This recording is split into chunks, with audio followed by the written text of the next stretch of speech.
Nabulilyaso ang pagnanakaw sa isang tindahan sa Quezon City dahil ang kanilang kilos nahuli cam.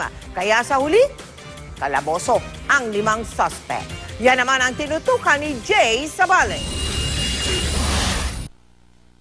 Kahit anong pilit makalabas ng 5 taong ito, hindi pumayag ang staff ng tindahan ng office supplies sa Tomas Morato, Quezon City.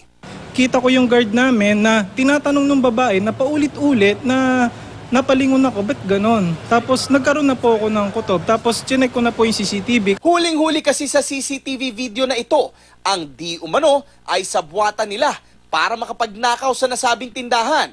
Ang 2 suspect na lalaki, dumiretso sa likod kung nasaan ang stockroom. Tinanggal ang harang saka pumasok ang isa habang ang kasama niya ang nagsilbing lookout. Ang 3 iba, nililibang ang staff. Sa stockroom, kinuha nito ang isang karton na puno ng computer mouse saka inabot sa kasama niya sa labas. Pero nang mahalatang mahuhuli na sila, ay iniwan niya ang karton at sinubukang makatakas. Pero, bigo sila. Siyempre, nagkaroon po ng entrapment dun sa area, so ba't nyo kami no-hold? Wala naman kaming kinuha, walang ganyan-ganyan. Alam na po namin meron na po kaming copy. Hindi naman namin ilabas yun Plano lang naman talaga pero hindi naman namin talaga ilalabas yun. Lumalabas na ang branch dito sa Quezon City ang pang-5 tindahan na bibiktimahin sana ng grupo.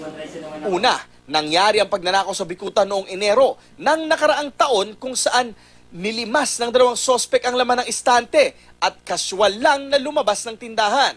Sa kaparehong insidente sa Cavite naman nitong taon, mabilis na iniabot ng lalaking ito ang bit-bit niya sa bag ng isa pang babae habang ang lookout may bit-bit pang bata.